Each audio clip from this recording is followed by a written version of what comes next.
ভিডিওটি সম্পূর্ণ দেখার অনুরোধ রইল আপনাদের।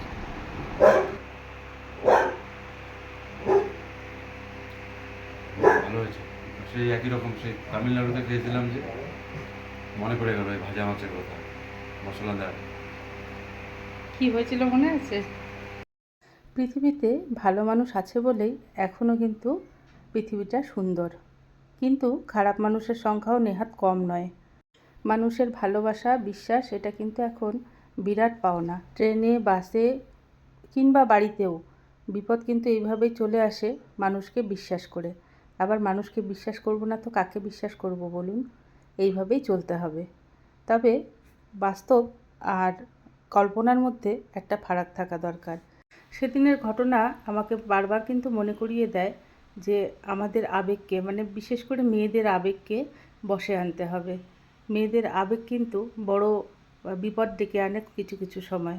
আবার ছেলেদের উপস্থিত বুদ্ধি এবং বাস্তবতা একটু বেশি মেয়েদের তুলনায়। কি ঠিক বললাম তো, নাকি এতে বিতর্ক রয়েছে? তাহলে শুনুন গল্পটা কি হয়েছিল সেদিন। তখন মেয়ের বয়স সবেমাত্র 3 বছর। মেয়েকে নিয়ে আমি আর আমার হাজব্যান্ড গেছিলাম ভেলোরে চিকিৎসার জন্য। ভেলোরে চিকিৎসা পর্ব শেষ হয়েছে, তারপরে আমরা গেছিলাম কন্যাকুমারী ঘুরতে। কন্যাকুমারী ঘুরে আসার পরে আমাদের টিকিট ছিল চেন্নাই থেকে, চেন্নাই স্টেশনে। তো একদিন আগেই আমরা পৌঁছে গেছিলাম, রাতে পৌঁছেছি। আর পরের দিন সারাদিন ছিলাম, আর আমাদের ট্রেন ছিল 10টা কি 11টা হবে, আমার ঠিক খেয়াল নেই এখন।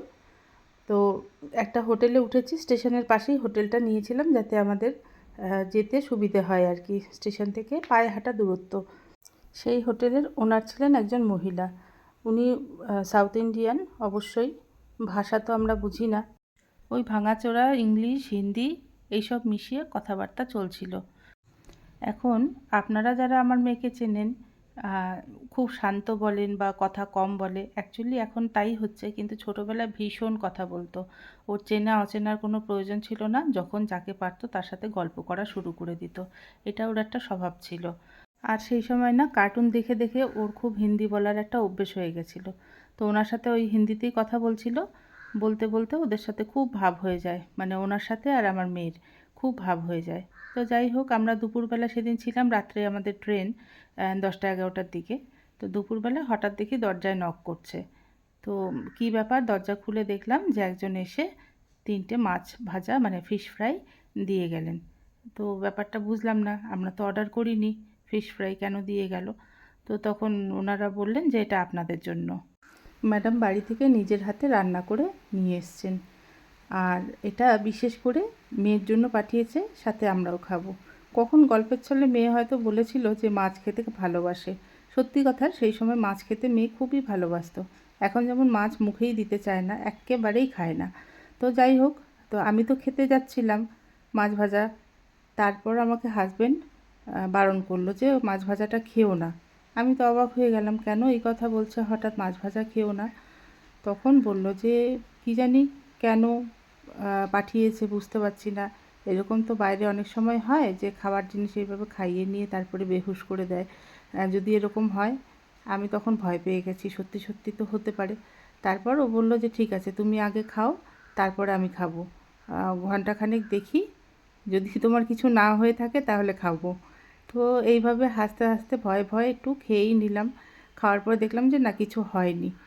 তারপরে নিজেদের ভুলও বুঝতে পারলাম যে সত্যি ভালোবাসার ওপরে কিছু হয় না। মানুষ মানুষকে বিশ্বাস করবে না তো কাকে করবে, তাই না? কিন্তু এই অবিশ্বাসের জায়গাটা তৈরি হয়েছে কিছু কিছু অসৎ মানুষের জন্যই আর কি। কিন্তু ভালোবাসা, মানে ভালোবাসতে জানে এরকম মানুষও কিন্তু পৃথিবীতে সত্যিই রয়েছে। আমি চাইবো পৃথিবীতে এরকম ভালো মানুষে ভরে উঠুক, খারাপ মানুষের পরাজয় হোক। তাহলে আমরা সুন্দরভাবে বাঁচতে পারবো পৃথিবীতে। দেখতে দেখতে আমার রান্নাবান্না কিন্তু আজকের মতন হয়ে গেল। মেয়ে যেহেতু মাছ খাবে না, তার জন্য অন্য ব্যবস্থা করতে হবে খালি। আর আমাদের রান্না হয়ে গেছে। গত 2 দিন মানে সোমবার আর মঙ্গলবার পরপর নিরামিষ খাওয়ার পর বুধবার দিনটা অপেক্ষা করে থাকি কখন একটু মাছ খাবো। মাংস অতটা খেতে ভালো লাগে না, ডিমও খুব একটা খেতে ভালো লাগে না, কিন্তু একটু মাছটা না হলে পরে আমার চলেই না। আর এদিকে বাড়িতে যেদিনই মাছ রান্না হবে সেদিন আমার ডাবল খাটনি। মেয়ের সাথে সাথে এখন তো ছেলেও খাওয়া শুরু করেছে নিরামিষ। তো সেই জন্য নিরামিষ না হলেও অন্য পদ কিছু একটা করতে হবে, পেঁয়াজ রসুনটা যেহেতু চলে। তো ওই জন্য আমার একটু ডবল খাটনি হয়ে যায়। সে যাই হোক, কী করব আর। যে হাজব্যান্ডের টিফিনটাও সাজিয়ে দিলাম আজকে, ডাল, মাছ ভাজা আর ওই কলা পাতায় যে মাছটা রয়েছে সেইটা দিয়েই টিফিনে দিলাম আর কি। আজকে আর কোনো সবজি টবজি কিছু করিনি আমাদের জন্য। আমার আজকের বলা এই ঘটনাটা আপনাদের কেমন লাগলো অবশ্যই জানাবেন। আর আমার ভিডিও যদি ভালো লেগে থাকে তাহলে একটা লাইক, কমেন্ট আর অবশ্যই অন্যকে শেয়ার করে দেখার সুযোগ করে দেবেন।